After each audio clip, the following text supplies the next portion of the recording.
नमस्ते Perth.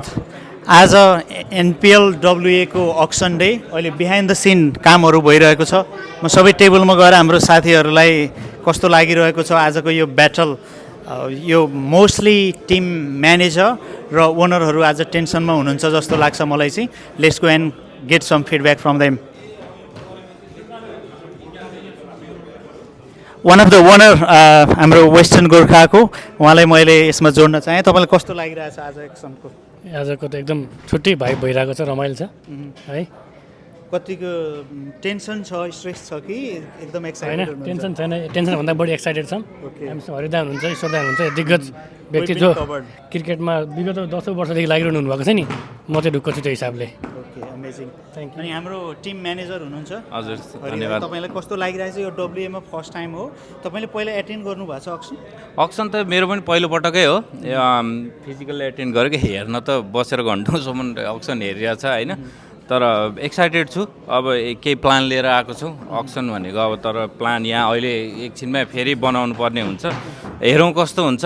Hopefully हामीसँग enough quality प्लेयर्सहरू छन्। सबै 4वटा स्ट्रङ टिम बन्ने म विश्वस्त छु र यो टुर्नामेन्ट चाहिँ एकदम बढ्दो रमाइलो हुनेवाला छ। Definitely, thank you so much. अनि ईश्वरजी, तपाईँलाई कस्तो लागिरहेछ?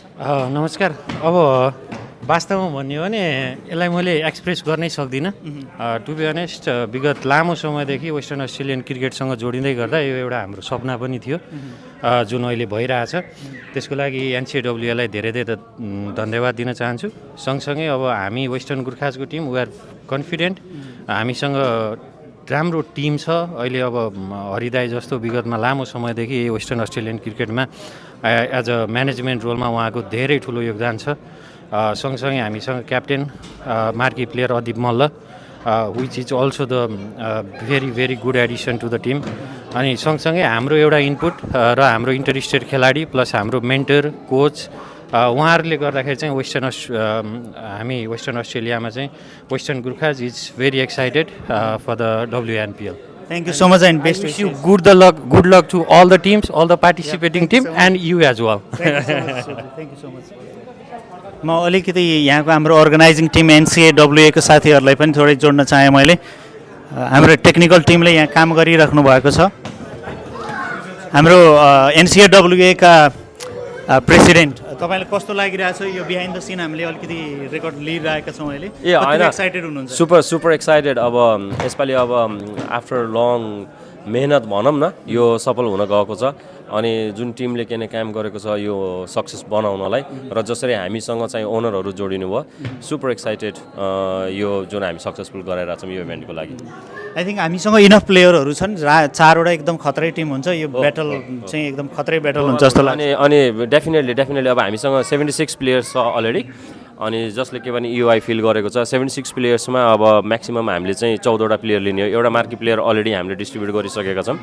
सँगसँगै चाहिँ अब प्लस हामीले इन्टरस्टेटबाट 2जना प्लेयर ल्याउने बित्तिकै हामीसँग चाहिँ एराउन्ड 17को स्क्वाड हुन्छ। र जो पनि कम्युनिटीमा राम्रो खेल्ने प्लेयरहरू छ, आउट अफ 14 टिम 4वटा टिम पिक गर्दाखेरि डेफिनेटली हामीसँग चाहिँ राम्रो प्लेयरहरू नै हुन्छ।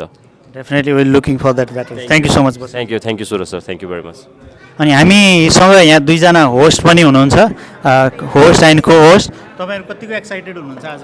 एकदमै एक्साइटेड। म त अब नेपालमा पनि यस्तै काम गरेर यहाँ भर्खर आएको छु। आउने बित्तिकै पर्थमा पनि एनपिएल के नाममा यत्रो टुर्नामेन्ट गर्दै हुनुहुन्छ। एकदमै एक्साइटेड थिएँ, खुसी छु अब यो टुर्नामेन्टसँग डाइरेक्टली इन्भल्भ हुन पाउँदा। पक्कै पनि आई थिङ्क डब्लुएमा यो फर्स्ट टाइम हुँदैछ। अनि जति पनि लिगहरू अक्सनहरू तपाईँले एटेन्ड गर्नुपर्छ, त्यो एक्सपिरियन्स चाहिँ तपाईँलाई धेरै छ। हामीले तपाईँबाट सिक्नुपर्ने हुन्छ। क्रिकेटमा खेल्ने हुने त हाम्रो 20-25 वर्षदेखिको गेममा इन्भल्भ भएको धेरैजना मेम्बरहरू हुनुहुन्छ। We looking forward to this auction. कति कुराहरू हुन्छ, we learn from you today. तपाईँलाई कस्तो लागिरहेछ? म चाहिँ नर्मली टु बी अनेस्ट क्रिकेटमा चाहिँ बोर्डर उडेर गए छक्का, गुडेर गए चौका, भाइ केही थाहा नभएको मान्छे। जबदेखि नेपालमा एनपिएल सुरु भएदेखि चाहिँ हल्का एनर्जेटिक, हल्का हाइप बढेको मेरो। झन् यहाँ पनि वेस्टर्न अस्ट्रेलियामा एनपिएल हुने भनेपछि चाहिँ यहाँ पुगेछ मेरो हाइप होइन। सो दाई एकदम हो, दाईबाट पनि धेरै सिक्न सक्छु त्यो आज होस्टिङको लागि पनि। सो ओभरअल चाहिँ एकदम एक्साइटमेन्ट। अनि I am supporting Royal Rangers as well. त्यही भएर चाहिँ नि आइफल चाहिँ धमाका गर्नुपर्छ। Thank you so much and best wishes to you. Royal रेन्जर्समा आबद्ध हुनुहुन्छ, तपाईँलाई पनि best wishes. Thank you so much. Thank you. Stay tune guys हाम्रो 3-4वटा च्यानलबाट आज लाइभमा हाम्रो टेक्निकल टिमका साथीहरूले काम गरिराख्नु भएको छ stay tune will give you this kind of updates going forward thank you so much